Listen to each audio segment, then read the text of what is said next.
ಸನ್ಮಾನ್ಯ ಮುಖ್ಯಮಂತ್ರಿಗಳು ಮತ್ತು ಅದಕ್ಕಿಂತ ಪೂರ್ವದಲ್ಲಿ ನಮ್ಮ ಸಚಿವಾಲಯದ ಕಾರ್ಯದರ್ಶಿಗಳು ಫೋನ್ ಮಾಡಿ ನೀವು ಇವತ್ತು ರಾಜೀನಾಮೆ ಕೊಡಬೇಕು, ಮುಖ್ಯಮಂತ್ರಿಗಳ ಆಫೀಸಿನಿಂದ ರಾಜೀನಾಮೆ ಕೊಡಲಿಕ್ಕೆ ಹೇಳಿದ್ದಾರೆ ಅಂತ ಹೇಳಿ ಫೋನ್ ಮಾಡಿ.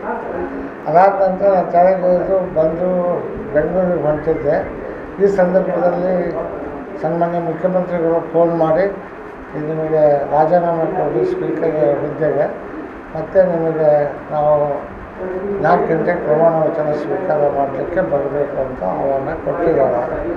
ಆ ಆಹ್ವಾನವನ್ನು ಸ್ವೀಕರಿಸಿ ಸನ್ಮಾನ್ಯ ನಮ್ಮ ಮುಖ್ಯಮಂತ್ರಿಗಳಿಗೂ, ಹಿಂದಿನ ಮುಖ್ಯಮಂತ್ರಿಗಳಾದ ಸಿದ್ದರಾಮಯ್ಯ ಸಾಹೇಬರಿಗೂ ಹಾಗೂ ಖರ್ಗೆ ಸಾಹೇಬರಿಗೂ, ರಾಹುಲ್ ಗಾಂಧಿ, ವೇಣುಗೋಪಾಲ್, ನಮ್ಮ ಸುರ್ಜೇವಾಲ ಅವರಿಗೆ ಹೈಕಮಾಂಡಿಗೆ ಒಟ್ಟಾರೆ ಅಭಿನಂದನೆಗಳನ್ನು ಸಲ್ಲಿಸಿ ನಾವೆಲ್ಲರೂ ಹಾವೇರಿ ಜಿಲ್ಲೆಯ 6 ಜನ ಶಾಸಕರು ಎಲ್ಲರೂ ಮಂತ್ರಿಗಳಿದ್ದಾಗ ಅದರ ಹುದ್ದೆ ಒಬ್ಬರಿಗೆ ಕೊಡ್ತಾರೆ.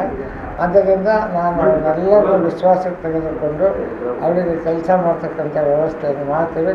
ಎಲ್ಲರನ್ನೂ ಒಳಗೊಂಡು ಹೋಗ್ತೇನೆ. ಕಳೆದ ಬಾರಿಯೂ ಕೂಡ ನಾನು ಮಂತ್ರಿಯಾಗಿ ಕೆಲಸ ಮಾಡಿದ ಅನುಭವ ಇದೆ.